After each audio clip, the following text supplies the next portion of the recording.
America's southern border has become a war zone. Human traffickers, drug smugglers, and terrorists flow across the Rio Grande with impunity, secure in the knowledge that no one will stop them.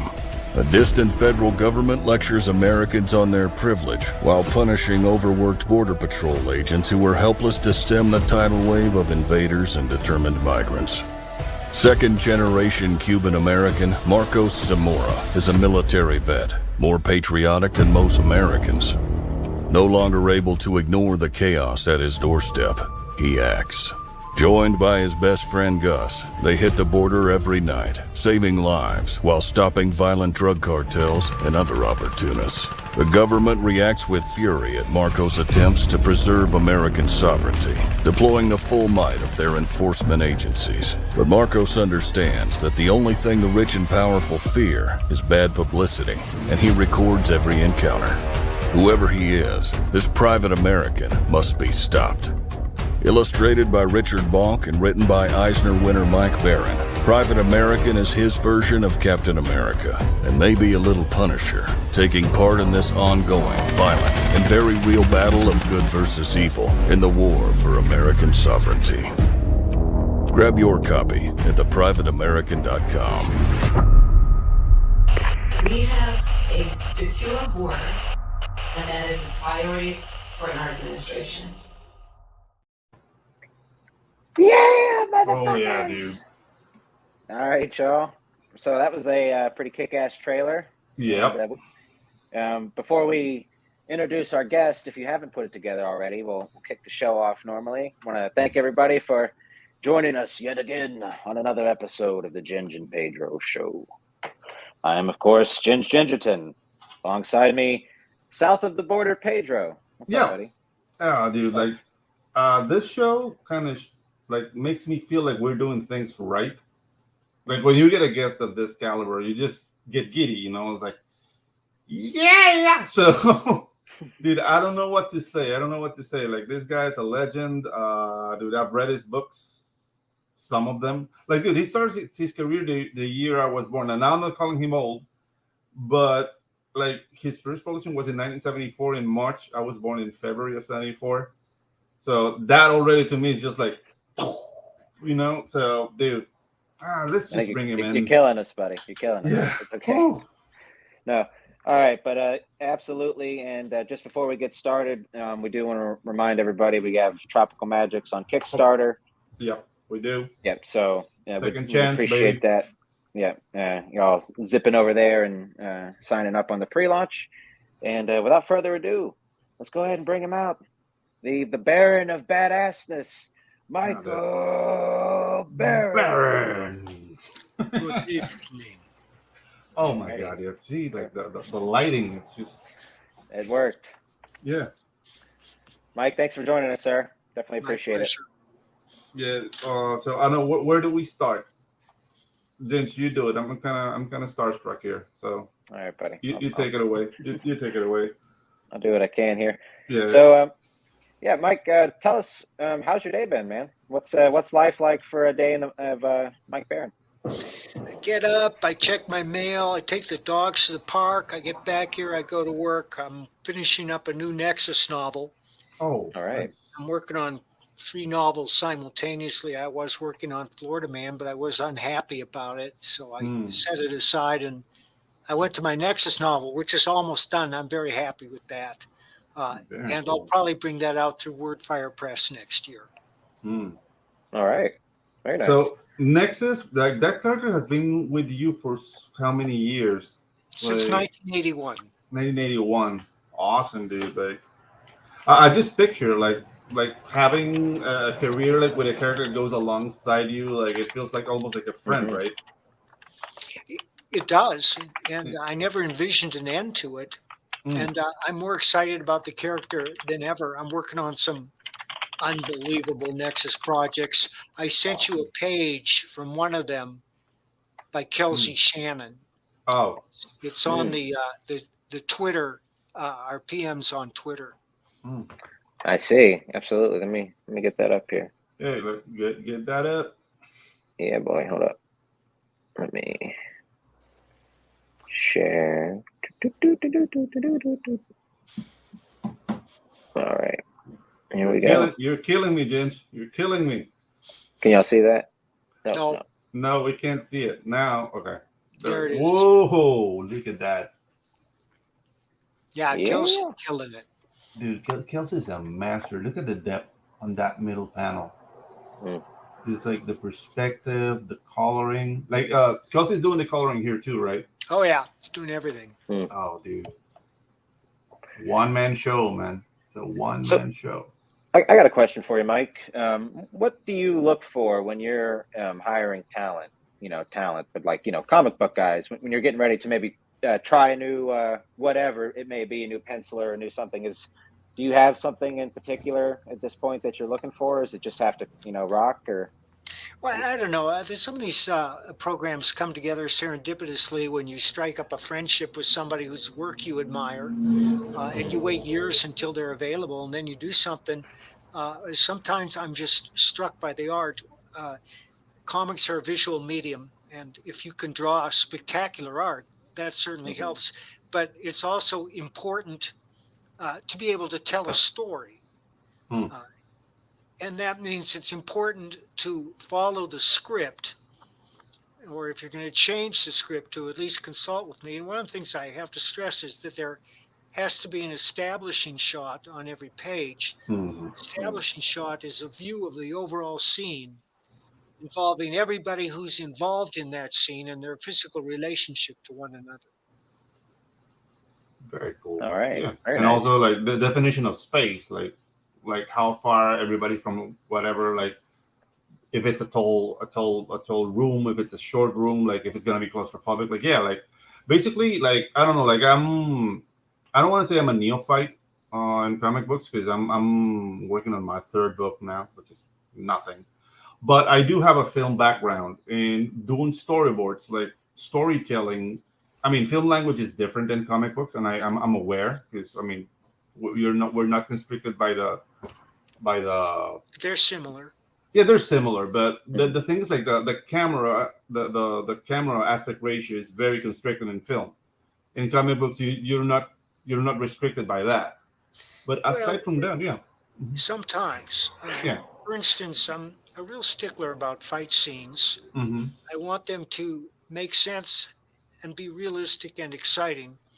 So I instruct my artist to hold his camera steady and let the figures do the moving. And the reason I do that is because I try to break out of the simple fist or kick formula and go into more intricate aspects of martial arts, such as joint locks and throws. Nice. And I like to show those unfold. And I think that they elevate the fight scene from just mindless action to a part of the story, because you can use fighting styles to characterize somebody. Obviously, yeah. Very nice. Of course, So Pedro are you- Ang. I was just gonna say Pedro Ang, known most famously for the porno version of Brave Little Toaster. Yeah, His time in exactly. film. Yeah, my stint in film has been very like a lot of direct-to-video stuff. That's good work, though. I love Yeah, that. it's great work. It's great work. But I can show it to my mom. What can I say? You have to send that to me, Pedro. I will. Okay, so Mike, what do you think has evolved the most over your time in comics in terms of like your stylistic decisions? Have you always been like an action-driven guy, or is there one genre that always calls to you, or what do you think? I'm a story-driven guy. I love action stories. I like all kinds of stories, including humor and horror. And what gives me the greatest joy is when I'm writing and I write something that resonates. And by that, I mean it pops out of the story and it lifts the story out of the humdrum of ordinary narrative that's just rolling by. Because let's face it, most comics, we pick them up, we pay $5, we read them in 15 minutes and we forget them. 15 minutes later, most comics are not very interesting. That's just a fact. And it's true of every medium. There's Theodore Sturgeon, who's a great science fiction writer. And Sturgeon's law has it that 80% of everything is crap. Actually, that might be 90%. So Yeah. you can look it up. Sturgeon's Law. 90% of everything is crap.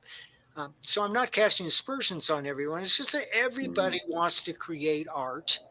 Uh, and there's a lot of art being created, but it's not all good. Yeah.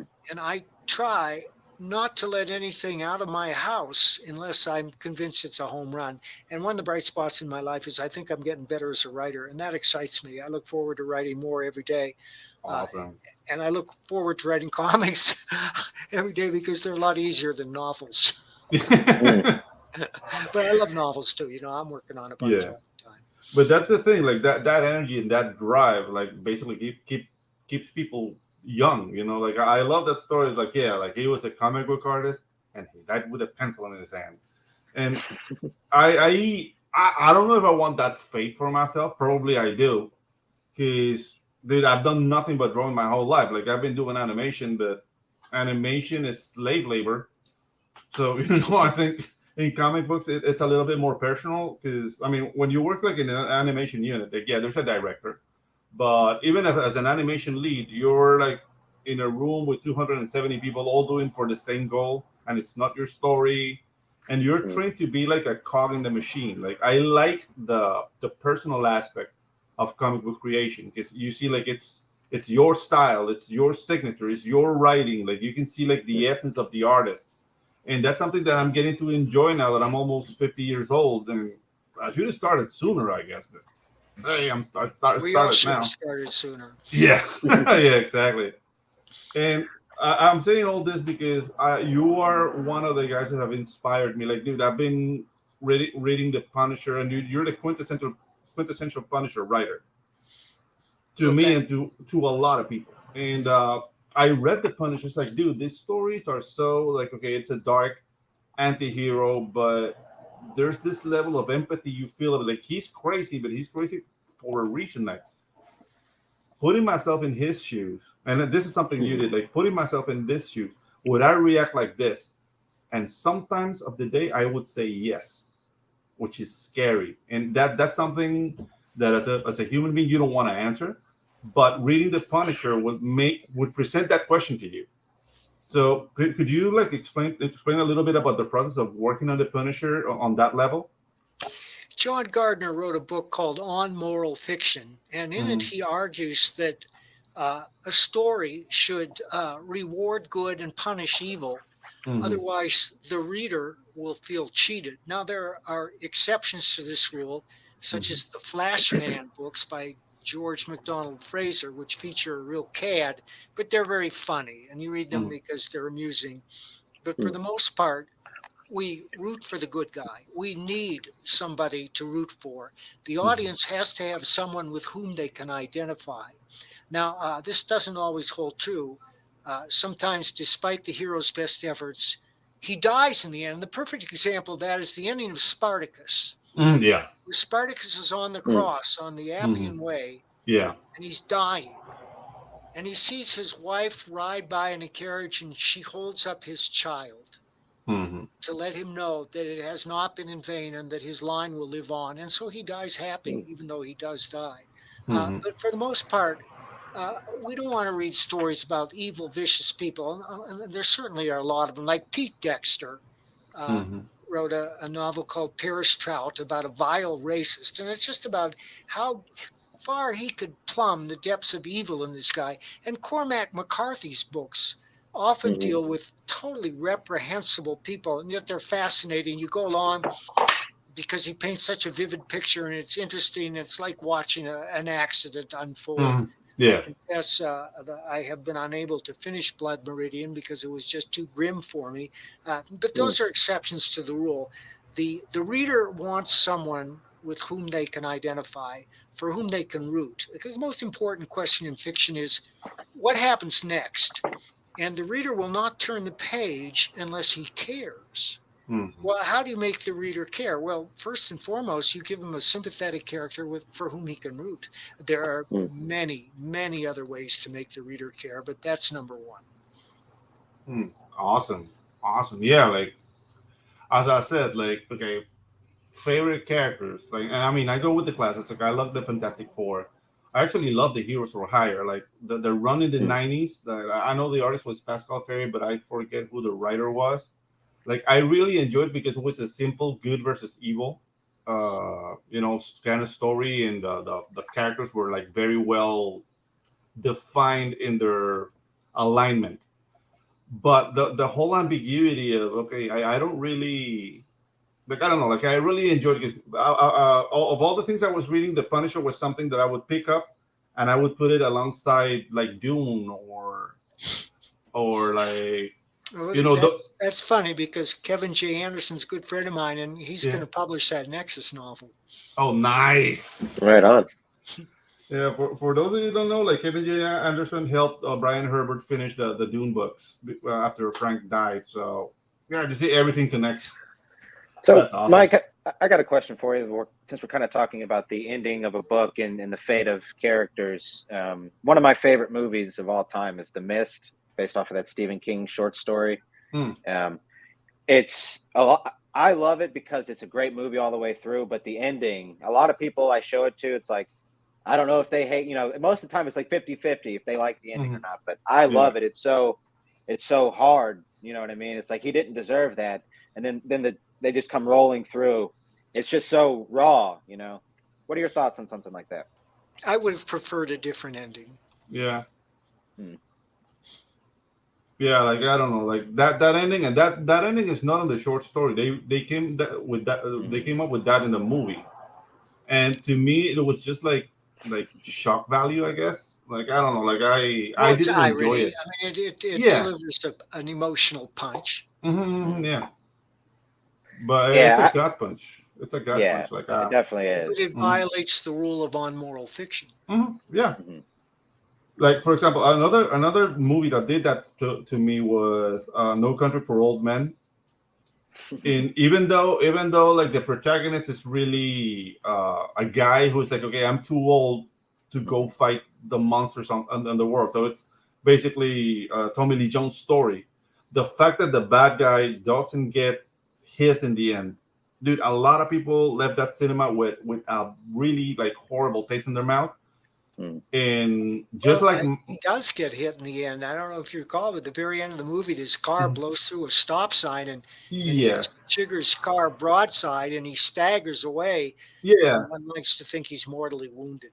Yeah, probably. But like people didn't see it that like I saw the reaction of people because it's like okay, this is different, and I felt, but I kept I kept internalized.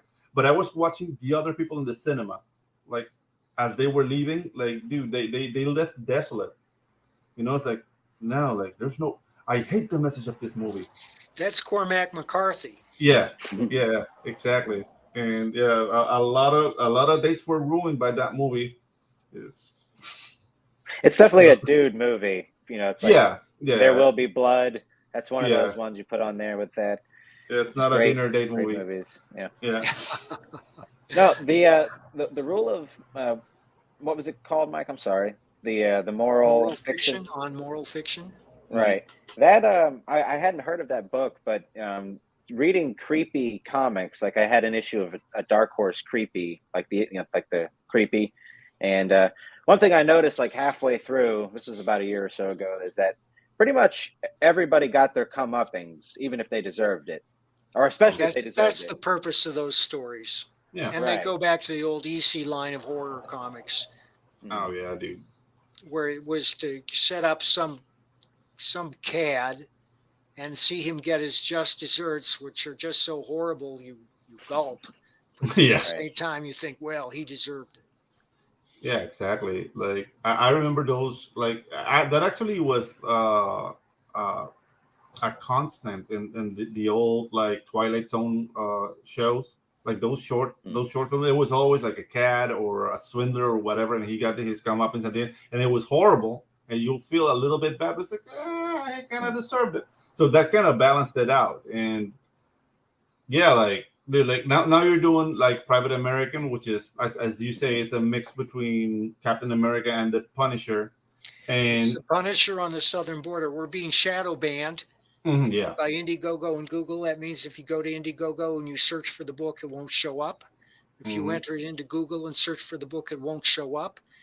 We're not the only one. The only reason I can think why this is happening is because of the subject matter. We're Yeah. not supposed to discuss the situation on the southern border, which is disastrous. However, I have to point out that anybody who's read Thin Blue Line knows that I don't write polemics. I don't write bumper stickers or speeches. I write exciting drama Yeah. that grabs you by the throat on the first page and will carry you all the way through the story. It's the most exciting book you're going to read all year. I'm talking about Private American. Private American, and that's the thing. Like as a community, we have to basically rise up and support, like, dude, awesome creators like Mr. Baron here, and yeah, like, dude, be on the lookout on Twitter. People are posting the direct link, and that's how you can access them. We can beat this shadow ban, because yeah, dude, like, I mean, we all been hearing like how people are coming up like with new ways to promote and new ways to sell directly to customers. So, dude, this is not going to stop us. Like, people can say, okay, we're shadow banned on Indiegogo. Well, Kickstarter has the doors open yet, but that's no guarantee it's going to stay open forever. So what we need to do is be everywhere, come up with our own solutions, and become undeniable, because books like this need to be read. Mike, do you have any plans on trying to take this stuff into bookstores? Because personally, I feel like that's sort of where all of this effort can try to go to eventually is, you know, eventually we just go there. If they're going to block us out of everywhere else, it kind of seems like, well, I would like to see that, but it would take a publisher with guts. I was in my Barnes & Noble the other day. They have an enormous graphic novel section. Enormous. Most of it is taken up with established publishers. Marvel, DC, IDW, Oni. There are some major publishers in there, but the major publishers are mostly promoting idiosyncratic, very personal works like Persepolis, autobiographical stories that tell you a tale that you wouldn't normally associate with comics because they're not superheroes at all. They're often tales of suffering in tyrannical countries like Iran. Iran has sponsored quite a flowering of graphic novels describing the situation there.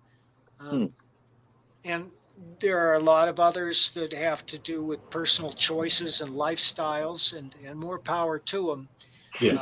But we would need a publisher with enough muscle to sell those. Now, it just so happens I'm adapting a series of John Ringo novels into graphic novels, and we are associated with Baen Publishing. And Baen could do it because they have a big footprint, and they're one of the premier science fiction publishers in the world. And John Ringo is a New York Times bestselling columnist, whatever that means. But the stories are very exciting. They're based on a zombie plague and was obviously inspired by the COVID years. But John Ringo is ex-military, writes with great authority, and his writing is very fresh. They're a lot of fun to write. Well, I don't know. Like, this is an idiotic idea of mine, but I'm a firm believer in judo. So I think we should all start publishing in Japanese.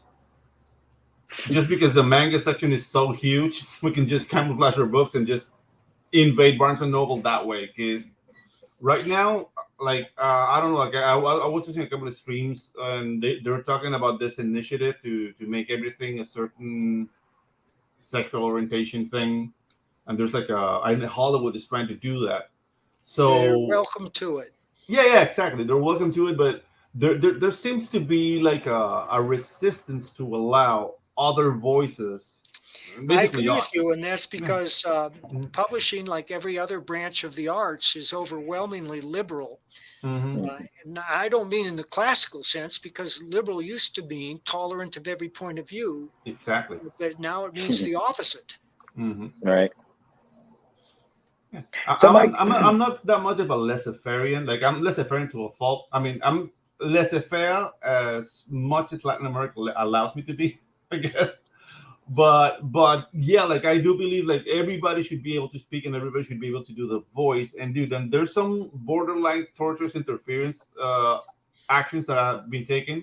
against indie producers. Like I don't know, like we're not big guys. I mean, a lot of people are making like incredible amounts of money, but in the big scope of things, it's minuscule. We're talking about people making millions of dollars, not like okay, the box office is 800 million or a billion. Like we're not there, and I don't think we'll ever be there because comics don't manage that kind of money. Well, the good But news is that the audience is rejecting those movies. yeah, Just look at hmm Disney's latest Strange World. yeah, Strange World was The Children, hard to worst. watch. parents Yeah, the don't worst take their one. children to a Disney animated feature to see a gay romance. They just Yeah, don't. exactly. I mean, those people are free to do whatever they like, but as far as capturing a mass audience, Hmm. it's never going to be overwhelmingly popular because most people aren't gay Yeah, and they don't think that their children should be exposed to that lifestyle in their preteen years. exactly. Like there's a time and a place for that, and I understand the whole like acceptance, but I understand the whole acceptance things like in 2012. What they're doing right now, I don't get it. I don't understand what they're doing, and I don't want to be a part of it. And a lot of people feel like that. Like, like yeah, this is the first gay kiss in a kids movie. It's like, dude, why? I don't know. I want to see two characters punching out each other, or dude, like it, avoiding the earth from exploding. I don't want to say like, there's about to explode. Are we having sex now? Like, I don't want that, you know. And I don't have kids, but if I had them, like I would keep them like meters away. It's a, like that out conversation is gonna come at some point, but I don't want like entertainment to be permeating and giving them information they don't need, like at 12 years old, 8 years old, 7 year old. Like it's not necessary. It's not necessary. Like, you have to allow kids to be kids. So, Mike, let's talk about Private American. This is a great segue over to that. Mm-hmm. So, obviously, the stuff at the border was one of the inspirations for this. But could you talk a little bit about what just finally sort of made you put the pen to paper, as they say? Well, I have always ripped stories from the headlines, and anybody who's Mm, read Punisher or Nexus knows this. Mm-hmm. And I don't choose my stories choose me. mm, Florida Man is a perfect example of that. Every time I went online, there was another Florida Man story, and it got me thinking, mm, well, this is the stuff of fiction. It's too funny to just leave in the Mm-hmm. news columns. And so I created a Florida Man to incorporate many of those stories, uh, but I made him sympathetic. Gary's a redneck living in a trailer down by the swamp. He likes to get high, he likes to get stoned. He's got a hair trigger temper. He's got a rap sheet for minor violations, but he'd give you the shirt off his back. And Florida Man mm, has no greater agenda than to make you laugh. In the case of Thin Blue Line, I was watching, like all of you, during the summer of 2020 as people burned down city after city and destroyed small businesses. And always there was some proud member of the lick spittle out front explaining that these were mostly peaceful protests. And then mm, elected officials, people who had sworn an oath to uphold the Constitution, started calling for defunding the police. And my response, like many of you, was, what the fuck? Are these people insane? right. So I wrote a story about why that was a bad idea. And of course, one of the greatest rules in storytelling is to show, don't tell. And so Yeah. again, in Thin Blue Line, there's no preaching. Now, in the case of Private American, the southern border strikes me as a disaster, as Mm, great as the BLM riots or COVID in the long run. And nobody was talking about it. It's a forbidden topic. The only mm, news sources, the major news source that even mentions it is Fox News. The other so-called news sources, which I call the lick spittle, won't touch it because they're nothing more than mouthpieces for the Democratic Party. But it's a disaster, and I wanted to deal with it in an entertaining way, the mm, way that Rambo movies deal with those subjects. Yeah. I just watched Rambo: Last Blood the other night, and I liked it. It's a real good movie. And for those Death Wish, when Death Wish came out in the 70s, the audience stood up and cheered. The same Yeah. with Dirty Harry, because the mm, audience is hungry for justice. And there seems to be no justice in our world right now. Every authoritarian organization seems to be aligned against the common citizen. So I said, well, here's a guy who's a veteran. He knows how to handle himself. He's down on the border. He sees this night after night, and finally he just snaps and says, I got to do something. So he starts going out night after night. He's not picking on people who come here for a better life, who've risked everything to get into the U.S. He's attacking the people who rob them, cheat them, rape them. He's attacking the people that smuggle the fentanyl into the country, the cartels, and the terrorists. I mean, they're apprehending people from all over the Middle East down to the southern border because, in effect, the government has said, come on in, take our stuff, kill our citizens. We invite you. We're putting out red carpet. That's very important, that point of terrorism. Is okay, so basically people from Africa and from the Middle East are coming into the American continent through Turbo in Colombia.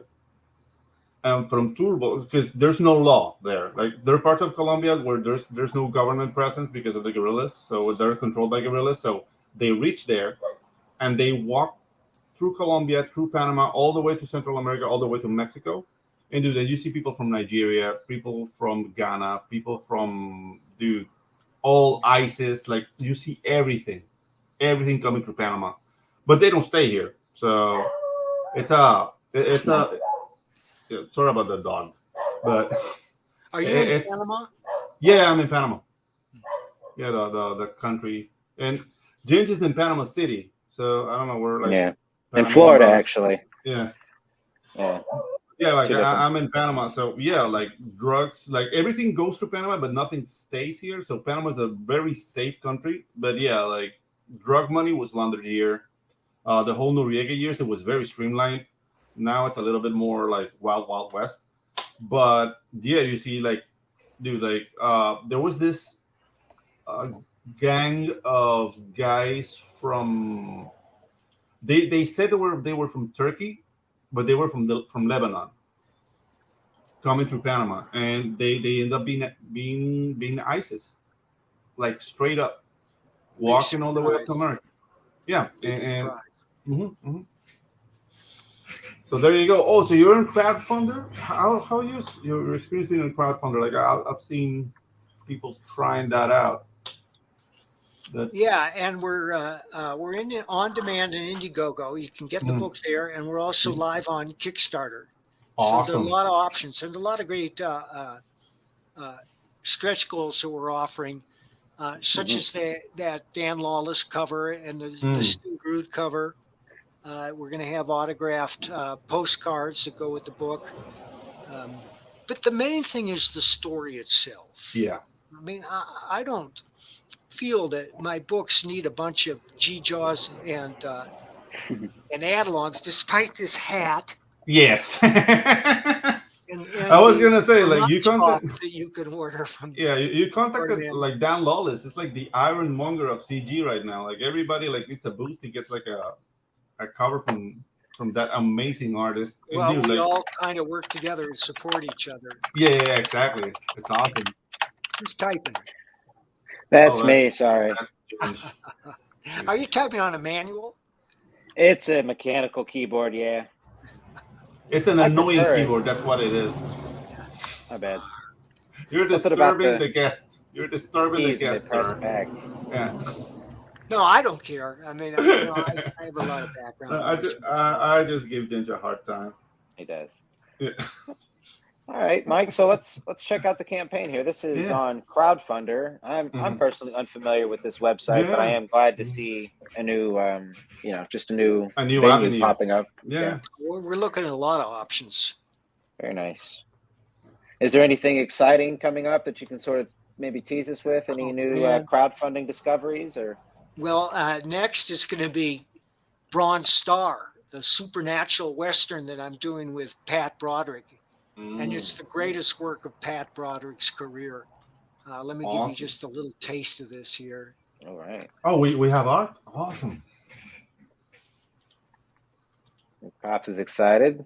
Pat Broderick. Very nice. There's the cover.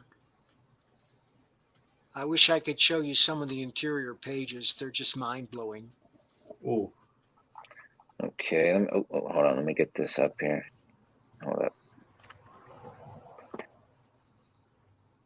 How did you get linked up with Pat?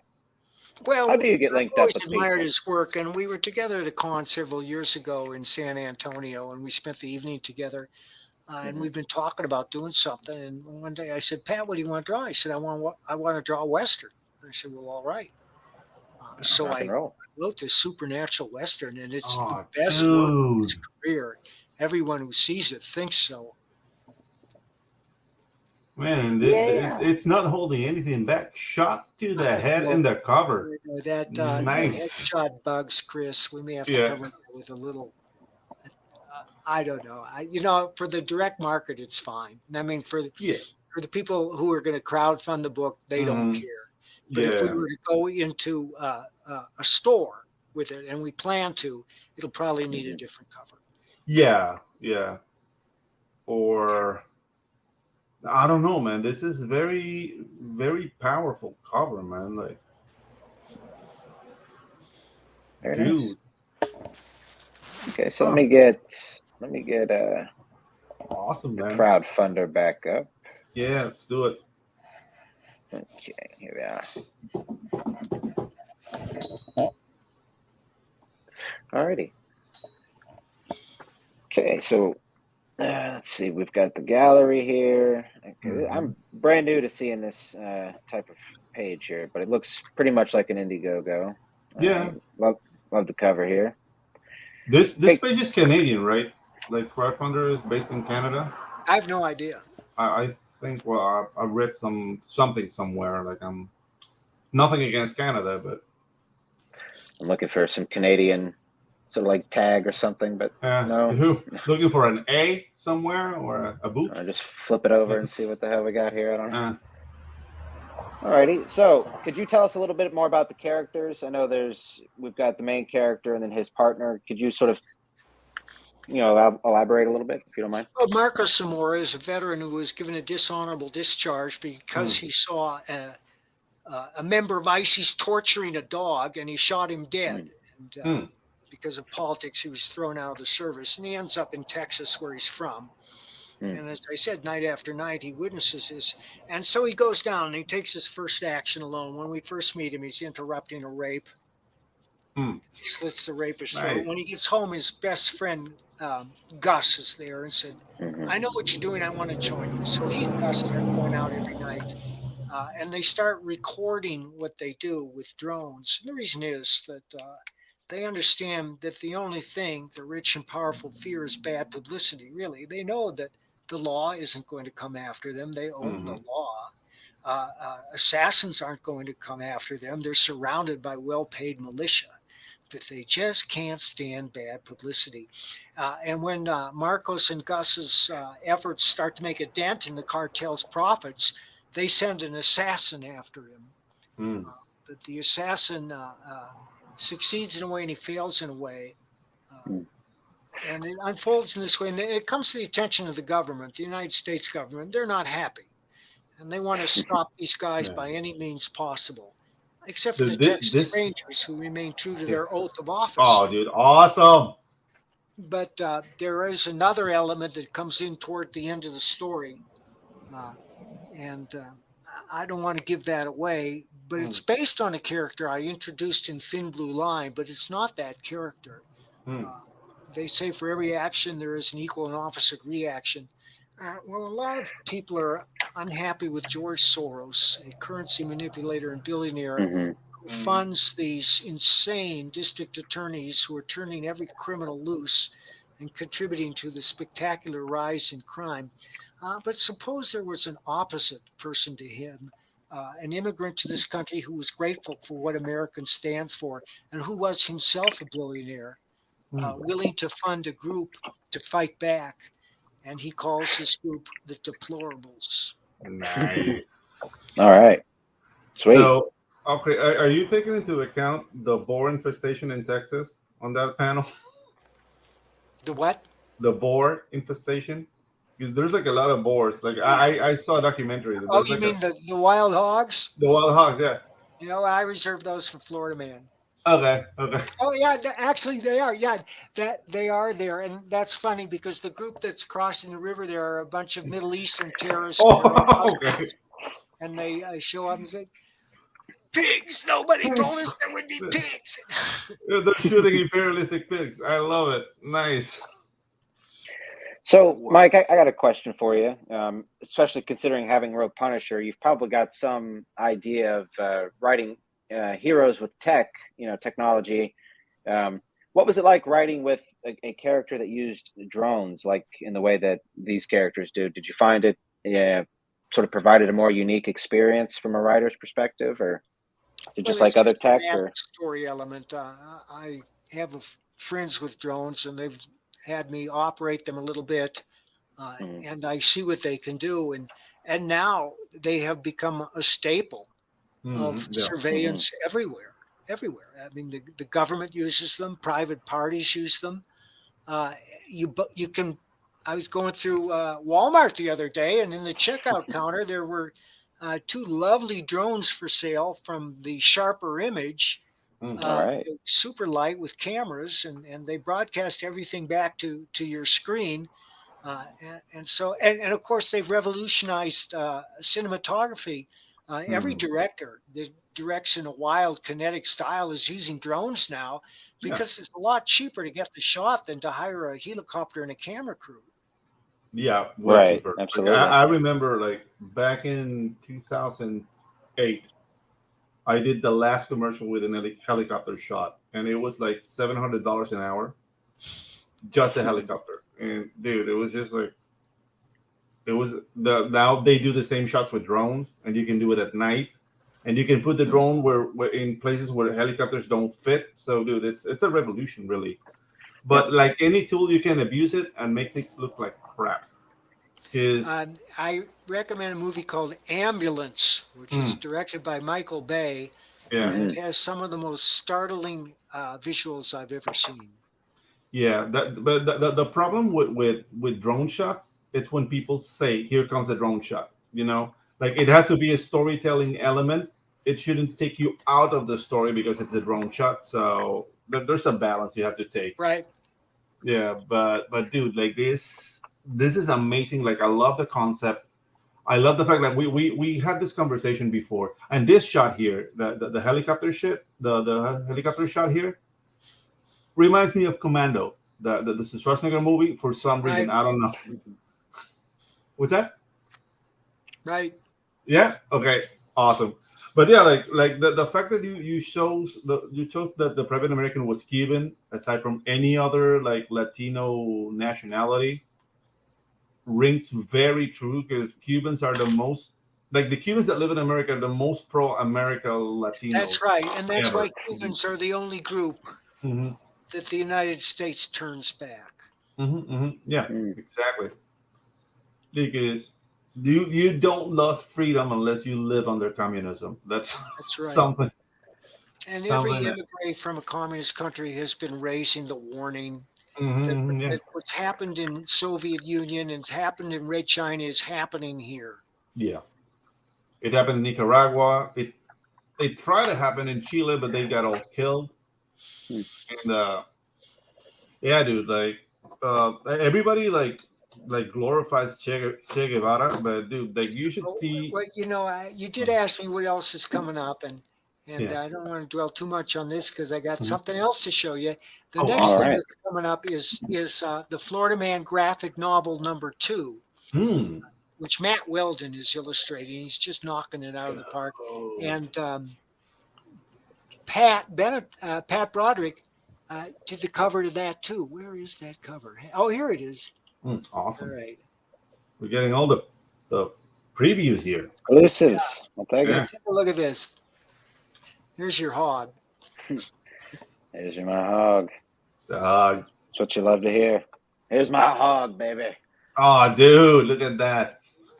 Yeah, I love that cover. Yeah, dude, that's Very awesome. nice. I Dude, love the tray dressing at the top there. Old Mhm. school. And the squirrel running away, dude. The pine cone. It's So, Mike, what were some of the things that drew you to comics specifically, originally growing up as a kid? What were some of your first grabs, and what was like your first favorite comic? Uncle Scrooge is my first favorite comic. It's still a favorite of mine. Anybody who wants to do comics, I urge them to study the work of Carl Barks. Mm-hmm. He was a master. There's not a wasted panel. There's not a wasted word. He was a master of storytelling and characterization. Hmm.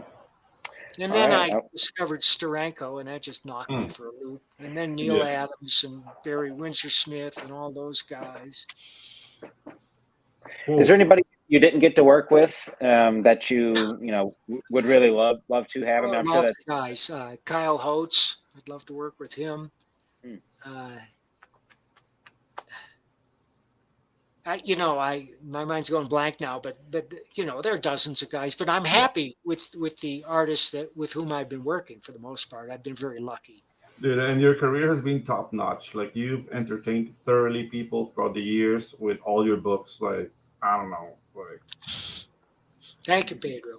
yeah, no, like I mean it. Like dude, like I'm in awe at the kind of things you have come up with that in a wide range. Like you've done the Flash, Batman, Punisher, Nexus, the Badger. Like all is different and all is just excellent. So But I prefer writing my own characters. yeah, Mhm. So, obviously that's looking, restrictive. I was just looking over your Wikipedia here, which I'm not sure if it's completely up to date, but Accurate, yeah. right. Could you talk a little bit about when you were writing those Star Wars novels, but the graphic? those were just adaptations of Timothy Zahn's novels, and they were a dream to do. Right.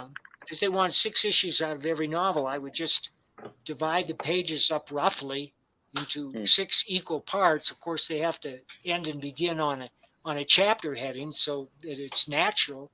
And then I used all his own dialogue. I prided myself on not inserting any of my own words in there. And I see Very nice. Timothy from time to time. I saw him a couple of months ago. We sat together at the Colorado Springs Comic Convention.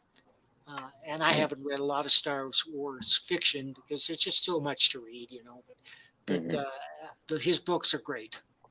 Yeah. Very nice. Could you maybe touch on some of the stuff that you wrote over the years that you really enjoyed that, aren't some of your more standout, like just the titles, like everybody knows The Punisher, obviously, but what's some of those ones that that maybe not for yours, not because of you per se, that they weren't as huge, but just, what do you think you did that went under the radar? There's how to ask that question. Well, I can't really claim that my stuff has flowed under the radar. Sugar Chris mentions Dead Man, and I'm very proud of that because that's the book on which Kelly Jones became Kelly Jones. But it's also a real good story, and that's one of the reasons it's remained in print all these years. I do like horror, but as I said, I love my own characters the most. I'm working on a Badger graphic novel. I'm working on a bunch of other stuff all the time at the same time, and I don't know when I'll be able to finish that. But I just finished writing Thin Blue Line #2. Oh, dude, It's awesome. called The Revolving Door, and we're very excited about that. And I think that these new Nexus stories I'm producing are among the best of my career. We got Sugar Chris says that Dead Man was such a good book. I thought it was so cool.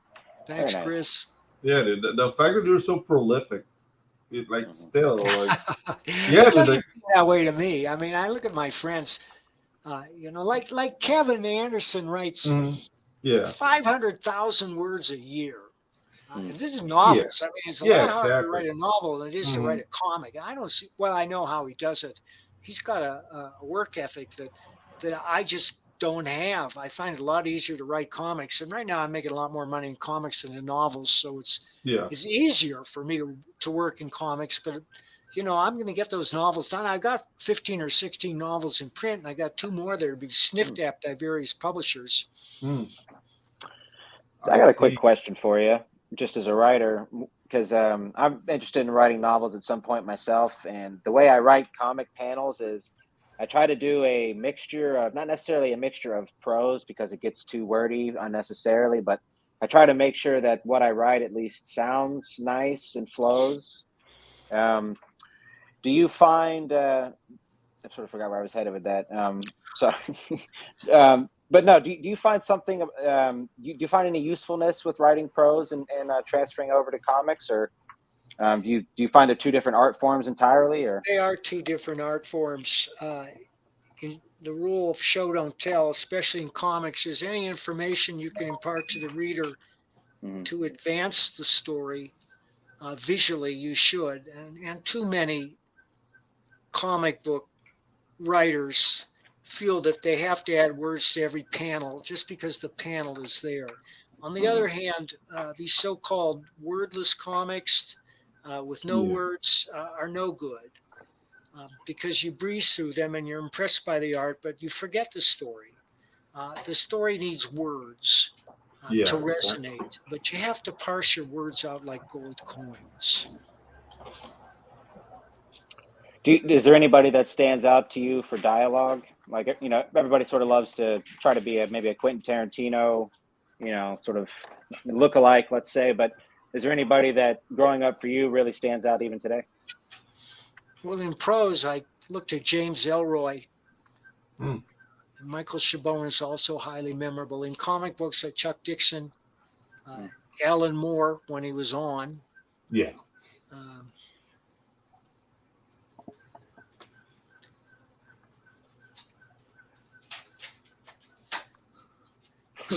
It's all right. Yeah. Okay. It's there, but you know who else? David Lapham. David Lapham. Oh, okay. Stray Bullets, grim stuff, but it rings true. Yeah. Very nice. Dead dogs are here. Hey. That's all right. We're getting ready to wrap this thing up here in a couple minutes. We love dogs. We love dogs. My dogs are running around like maniacs. Okay, Mike, so is there anything else you have to promote or anything else you want to talk about before we wrap this thing up? Well, no, I do have one tip for everybody, but mostly for writers, which is to always carry a pencil and a pad with you wherever you go so that you can write things down. And I don't mean talk into your personal device. I mean write them down by hand because you're more likely to remember them. You're more likely to look them up afterwards. And it's just a great tool to have because you never know when a great idea is going to hit you. Absolutely. I like it. Okay, and great advice from Mike Baron. Thank you, sir. Absolutely. Thank you. This has been a delight. Yeah, man. Thanks, boys. Yeah. Absolutely. Okay, Mike, I'm going to bump you to the back real quick, and we're going to end the show off. You're free to head out, though, by all means. Yeah, we don't want to take any more of your time. This has been my pleasure, guys. Treasure trove of information. Bye-bye. All right, Pedro. What do you think, man? What? I don't know. Did I fanboy too much? I don't know. I think I did. I think we both made a fool of ourselves. Yeah, but I don't being care. Honest with you. But I don't care. No, it's all right, man. Great episode. Definitely could have kept questioning Mike to death. It's not, dude. But we have very to often this time, man. Yeah, you get a guy who's got close to basically 50 years of writing experience and an incredible catalog to back it up. So, I mean, there's 50 years of great writing. Right. Yeah. I mean, you can write like Campbell soup jingles for 50 years. Yeah, exactly. Yeah, sugar. I know. Mike's gonna have to go wash his shins off now, Pedro. Change his socks. Yes. That's all right though. We're having some fun. Yeah. Next week, guys, I believe we have Ali Sanguis. Yep. We got Ali coming on to talk egg another beater. Great writer.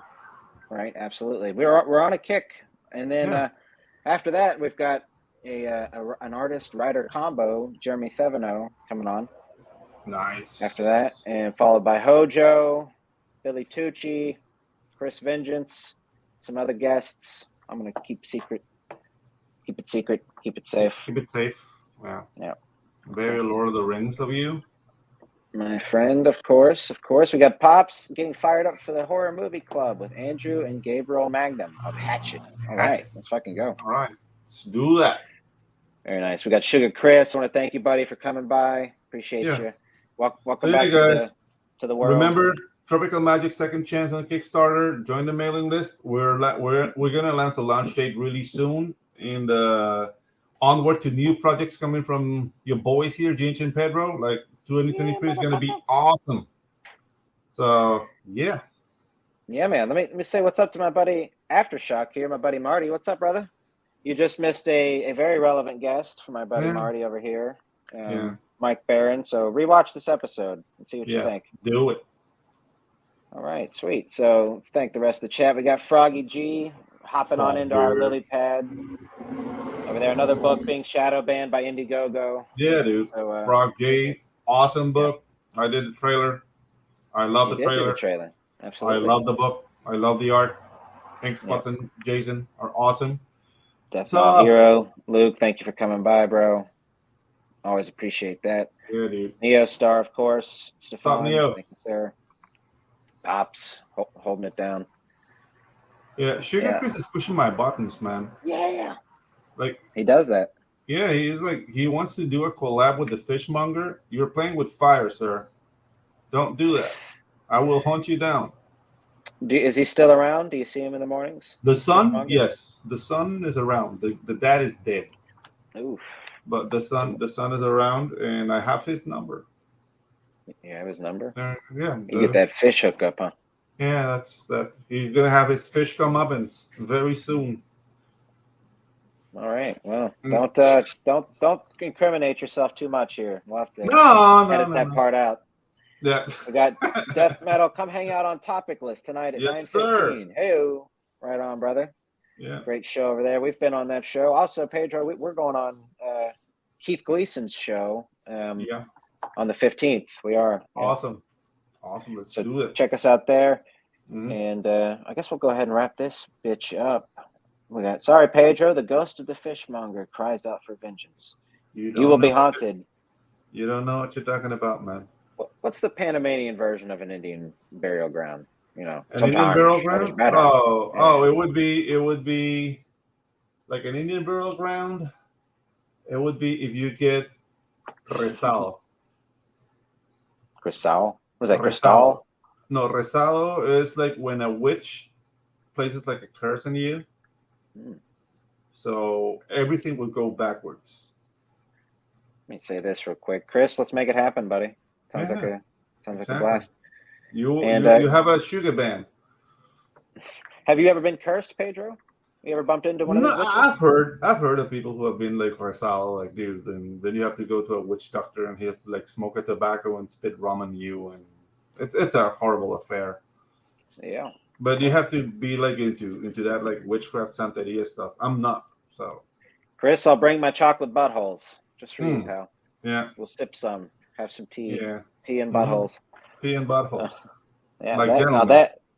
Like gentlemen, absolutely. Yeah. You know, our fathers' fathers used to do that. They enjoy some buttholes in the morning. All right, everybody, bring your buttholes, and we will catch you next week on the Ginge and Pedro show. Thanks for watching, everybody. Peace.